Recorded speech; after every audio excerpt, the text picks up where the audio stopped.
Good morning, good afternoon, good evening. That is Jack in studio. I'm Connor. This is the 45 match week 24. We're going to talk about 5 of the Saturday, 5 of the Sunday and Monday matches. We will not be talking about Man United and West Brom, so if you're looking for that, subscribe. Come back later when we're talking about it some other time. Everybody else should subscribe also.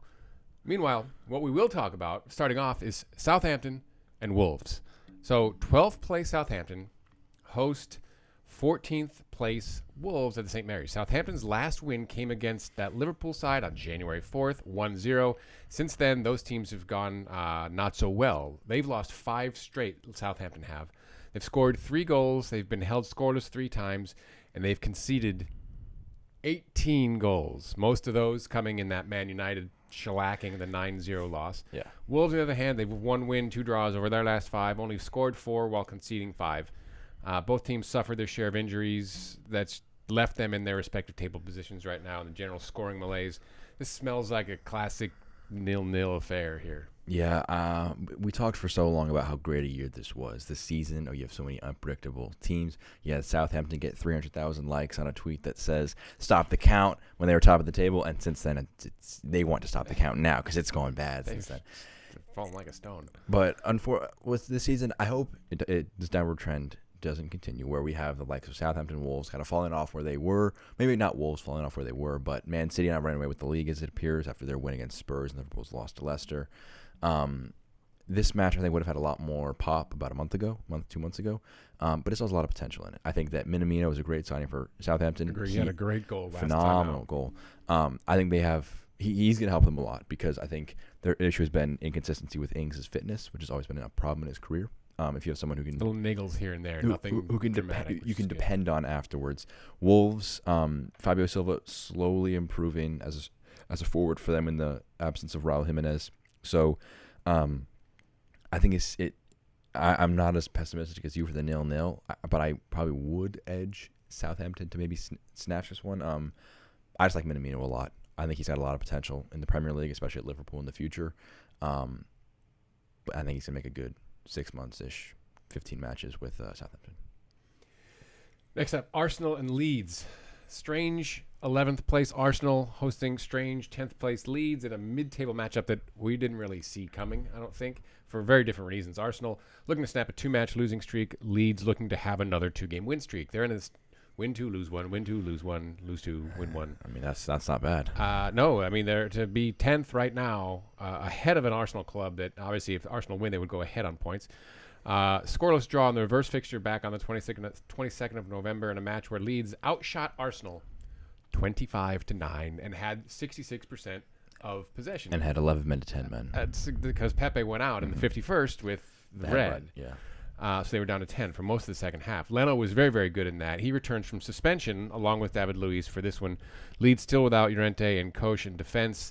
Still no Kieran Tierney for Gunners, but otherwise these clubs are in pretty decent shape. This could be a good match. I think it's going to be the best of the 5. I think I'd agree with you on that because Leeds are fun to watch, and they take it to every team. And I kind of wish that every team had that mentality where it's a sport, it's for entertainment. We just go all out. You want to enjoy the sport. And I think if you're fans of a team that's struggling, it's part of my motto of if you're going to be crap and have young players, but also be crap and have fun and play some nice football. Maybe you're a bit exposed to the back. That's why you concede 38 goals.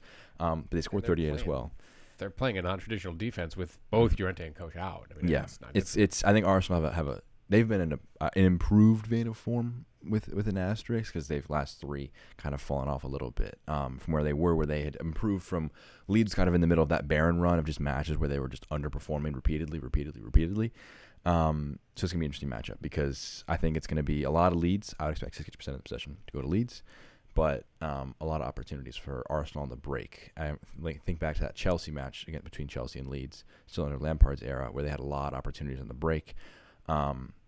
Against Leeds. So I'd favor Arsenal ever so slightly, but I can imagine I'm going to sound a bit of my just kind of saying every result. It also has the possibility to just be a very stinky match where Arsenal are very compact defensively, second best defensive record in the league, kind of just nullifies this attack, and they don't create too much going forward because of their recent form. I'm a bit more optimistic than that, but Hey, who knows? 3-2 Leeds, I think, here. Maybe a little high on goals, but I'd love to see it. Open, wide open. It's going to be a fun match. At least. Every time we say that, they turn out to be snoozers. So we'll see. Everton, Fulham. Everton, 2 wins, 2 draws, and a loss in their last 5, leaving them 7th in the table on 37, 3 points off the top 4. Fulham winless in 5, 3 draws, leaving them 10 points from safety and 18th behind Newcastle. Everton clear favorites at Goodison Park, but if there's one thing that this season has showed us, that favorites really don't matter. Yeah. And Everton still really, really puzzled me. Yeah, Everton coming off with a 5-4 win in the FA Cup against Spurs, which that was a thrilling game. Honestly, it was just 9 goals. Typically makes a good game. Honestly, I actually remember one of our first games we went to England was a 9-goal match, I believe. 5-3 or 5-4? Everton Spurs. I think it was 6-3 actually. It might have been 6-3. Everton Spurs at Goodison. 2018. Festive fixtures. That was. I remember Eriksson was there. I think he scored a free kick. Anyways, we're getting away from it's other London team playing Everton. I think that they should win. Fulham are not as good as them. But fundamentally, they can, because every time they have a chance to improve, because going into the derby next weekend, if they win this match, they could go level on points with Liverpool. And that means that you win at Anfield. It's at Anfield? Yeah, it's at Anfield. Next weekend, in the derby, you pass Liverpool, possibly going to the top 4. It's a remarkable opportunity. But every time they've had this opportunity to kind of go close to Liverpool, pass them, they get up high. They're like, whoa, this is too high. We got to fall back down. So I don't know. Can Everton break that mentality of, well, we're Everton. We're not supposed to be here yet. I think they can. I think Ancelotti's doing a good job trying to change that mentality. I think they are slowly developing a lot of talent, a lot of quality. Doucouré looks great in the midfield for them. Allen looks great in the midfield for them. And Fulham, I mean, they're 10 points from safety. I'd be surprised if Everton don't take the 3 points here. They're the best of the worst. And they are the best of the worst. But they are still the worst. So I think that Everton need these points if they really want to actually substantially change themselves as a club. Are you different under a multiple-time Champions League winner in Ancelotti, or are you still Everton Football Club, second best in Merseyside? I still think that we're going to talk about Sheffield United here. I think they're actually a better team than Fulham are right now. They just cannot catch a break with injuries, and we'll get to that in a second here, but. Another one that looks easy to figure on paper, West Ham and David Moyes has a team playing at a high level. Chris Wilder has gotten better performances of late with the Blades, just hasn't gotten the results. They are bottom of the table, 11 points, 14 behind Newcastle. Moyes may have Mikel Antonio available, Diop maybe, Yarmolenko, Balbuena, Agbana all out. Sheffield United, Stevens and Baldock also doubtful for the trip to London. But I do think this Sheffield United club are better, but I just think they're running out of time. Better than West Ham? They're not better than West Ham. They are better than Fulham. They're the best of the bottom 3, but they got to find a way to climb over someone. Yeah. I really don't know what to expect in this one because West Ham, I'm fearful, have a similar effect. A 0-0 draw to Fulham last time out. Fulham are better defensively than most of the sides down there, only conceding 31.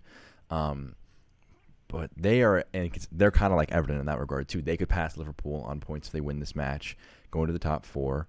Pending the result in the Chelsea match, obviously, who have 2 more points than them, or better goal difference than them, excuse me. And so I don't know what to expect, honestly. I would love to say Sheffield United get the points for the romanticist in me, that they make the great escape, going from 2 points to getting 3 against Man United, and you need to get a lot more points. Fundamentally, there are 15 games left for Sheffield United, right? Yeah, we'll tweak 24. So 15 matches left. You're playing everyone for the second time. You're not going to have that many easy matches as you've seen. You've only gotten 12 or 11 from 23. So these are the kind of matches you need to win because West Ham are good. They're not indestructible. They're not invincible. Like who would you really fear to be playing right now? Probably you're playing Liverpool in a few weeks. I think who knows what to say about Liverpool, but I expect them to return from the utter valley they are currently in their form. Man City, you're not going to want to face them. You're not going to want to face Man United. I think big sides, the big 6 sides are not going to be easy to play for the rest of the season. So you need to kind of get these points. I think that it's definitely in their wheelhouse, but I think West Ham might just break their curve of kind of failing to pounce on other teams dropping points. I think they might go into the top 4 with a low-scoring 1-0, 2-1 win. But I favor them. Next up, Chelsea and Newcastle. Chelsea are in the ascendancy. Newcastle, not not so much. Tuchel undefeated in his first 4 matches is at Chelsea. Winners of 3 in a row. Steve Bruce has his club 17th, 10 points clear of the best of the bottom 3 we've talked about, coming off a vital win over Southampton, where they scored 3 and played a much more open, aggressive style, which is interesting because they did lose Callum Wilson with the hamstring in the 36th minute, so they had to change up things a little bit. But Werner is likely available. Havertz probably not, along with Thiago Silva and Christensen, question mark. Newcastle missing, as I said, Callum Wilson. It's a loss for Newcastle, but if Alan Saint-Maximin can play that creator like he did and feeding those 2 early goals, one to Almiron, and then Almiron getting a brace later on, and then James Willock getting the 3rd goal. Did I get that right? The young English guy I believe Newcastle. This Newcastle, they could make this interesting, but I don't know if Steve Bruce is going to let him play like that again against a side like Chelsea. Yeah, Chelsea have been very good. It was Joseph Willock, by the way. 16th minute. I just checked for you. They look really good under Tuchel. Chelsea do. They are not conceding much. They are scoring a bit more, getting more from Werner. I'm excited to see Havertz play under the fellow German. And I'm very interested to see how Newcastle play this, because no Wilson means you have to change up things a little bit. You just scored 3. Not all without him, obviously. I think only 1 was scored without Wilson on the field. But I think you got to take it to Chelsea a bit. I think teams have tried to sit back. I mean, you look at Chelsea's recent couple of results. Was 0-0 to Wolves, debut for Tuchel, 2-0 to Burnley, 1-0 to Spurs, 2-1 to Sheffield United. All those teams did not really take it to them. Maybe Sheffield United a little bit, maybe Spurs a little bit, but they didn't really take it to Chelsea.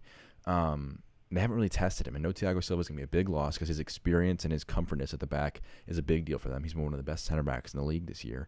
So I'd like to see Newcastle try it a bit, because you're 10 points clear of relegation currently. So you have a bit of comfort room, but you're also the team that's right with them hot on your tails. So they're looking at your schedule to see who you're playing next, see if they can gain some points on you. So I think a draw is very possible.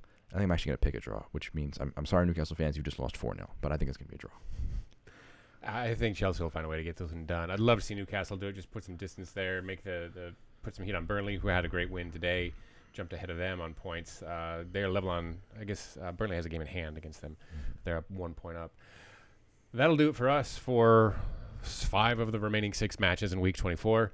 Jack, Conrad, 45. Please do like, subscribe. Let us know what you think in the comments. Look for us on the Twitter at the 45. Take care now.